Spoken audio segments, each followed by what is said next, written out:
किस लिए आए थे? भजन करने के लिए। और अंत में उनका ध्यान किधर लग गया? उस मृग के बच्चे पर।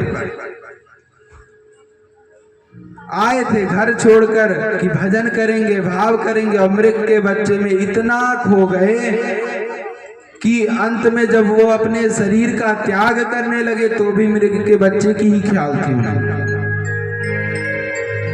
मृग के बच्चे का ख्याल था कि मेरे मर जाने के बाद इस बच्चे का ख्याल कौन रखेगा? आखिर उसका ख्याल भी तो रखने वाला चाहिए। और जब उन्होंने अपना शरीर त्यागा तो भगवान का स्मरण तो उन्हें था नहीं कि जो उन्हें भगवत धाम की प्राप्ति हो जाएगी। उन्हें तो स्मरण था तो उस मृग के बच्चे का। तो जब उन्होंने अपना शरीर त्यागा तो उनको अगला जन्म मिला मृग के बच्चे का। इसीलिए कहा गया है कि भगवान के भजन करने का, भगवान का नाम गाने का, गुणगान हमेशा हमें अभ्यास करते रहना चाहिए। क्योंकि जब तक आप अभ्यास नहीं करेंगे तब तक आप गले से नाम नहीं ले सकते भगवान का। आप सोचे कि अंत में नाम ले लेंगे सब हो जाएगा बढ़िया, क्या पता अंत में गला काम करे या ना करे। जब अभ्यास रहेगा तभी तो हम बोल सकते हैं। प्रेम से बोलो राधे राधे। राधे राधे भी आप लोग इतनी जोर से बोलिए कि अगल बगल वाले की झक्कियां खुल जाए। तो जो भजन है वो हमेशा नित्य निरंतर करना चाहिए। भजन जब आप करेंगे, भजन का जब अभ्यास रहेगा तो फिर इस भजन का जब अभ्यास रहेगा तो अंत में हम भगवान का नाम लेने में सक्षम रहेंगे। नहीं तो हम कभी भी अगर यह सोच के चले कि अंत में भगवान का नाम ले लेंगे तो अगर यम के दूत आते हैं तो कहीं भी आते हैं सबसे पहले इस गले पे ही सवार होते हैं, कहीं ये गलती से भगवान का नाम न ले ले।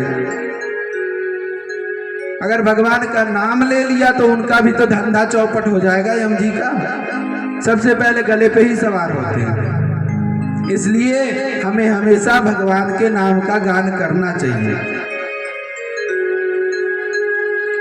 भरत जी को ज्ञान था कि उन्होंने अध्ययन बहुत किया था, तो उनके ज्ञान तप के प्रभाव से उनको पिछले जन्म की याद थी। इसलिए उन्होंने किसी न किसी प्रकार से अपने शरीर का त्याग कर दिया। तत्पश्चात वो एक ब्राह्मण के घर में जन्म लिए और उसके पश्चात वहां पर भी उनका नाम जो है भरत रखा गया। भरत जी को तो हर एक चीज, हर एक विषय का ज्ञान था। तो कहे कि इस समय में 2 जन्म तो मेरे ऐसे ही चले गए, परंतु इस जन्म में मैं भगवान की प्राप्ति किसी न किसी प्रकार से करूंगा। फिर वो भगवान की प्राप्ति करने के लिए वो एक मूर्ख का वेश बना लिए। ना वो पढ़ने जाते, ना वो लिखने जाते, ना वो कहीं किसी के साथ बैठते, ना वो किसी के साथ बोलते। वो बिल्कुल पागलों की तरह रहने लगे।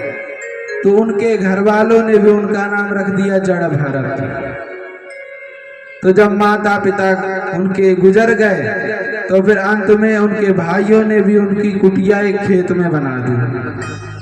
खेत में जब बना दी तो वहीं पर वो निवास करने लगे। 2 रोटी कोई ला के दे देता था तो 2 रोटी खा लिए और वहीं पे भगवान का नाम गाने लगे। जड़ भरत तो नाम संसारियों ने रखा था, परंतु उन्हें सब कुछ पिछले जन्म का याद तो था। प्रेम से बोलो राधे राधे।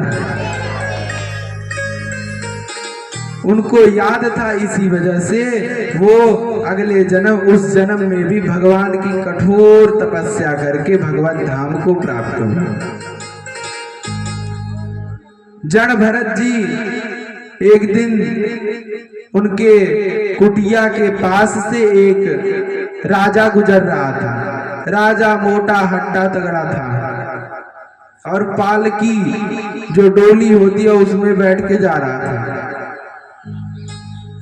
4 कुम्हार लगे थे और गलती से एक कुम्हार का वहां पे तबीयत खराब हो गई तो वो सुस्त पड़ने लगा। जब वो सुस्त पड़ने लगा तो राजा बोला कि इतने धीरे क्यों चल रहे हो? तो जो कुम्हार थे उन्होंने कहा कि एक कुम्हार का तबीयत खराब हो गया है। तो राजा ने कहा इसको बदल कर दूसरा कुम्हार लेकर आओ। और दूसरा कुम्हार उन्हें कोई मिला नहीं तो वहां जड़ भरत जी बैठे थे, उन्हें ही लेकर वहां से चल पड़े।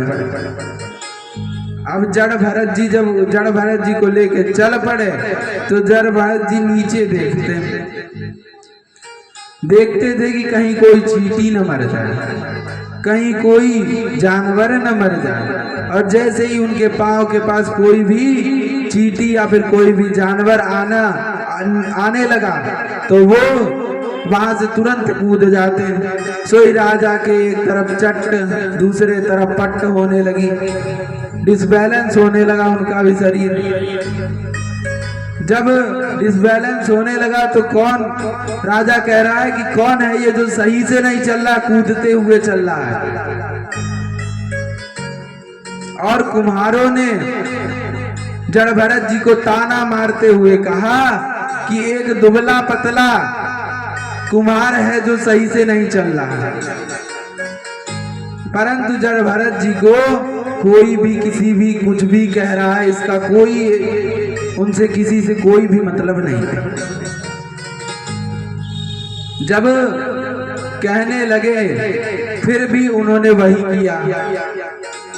जब दूसरी बार खोपड़ी में लगी पट तो फिर राजा कहे कि पालकी निकाल कर तुरंत रखो नीचे उतार कर। राजा था बड़ा धर्मात्मा, वो कहने लगा कि ये जो भी है इसे मैं तुरंत दंड दूंगा। अब जड़ भरत जी अपनी भाषा में कहने लगे आप हमें दंड नहीं दे सकते, ये जो शरीर है आप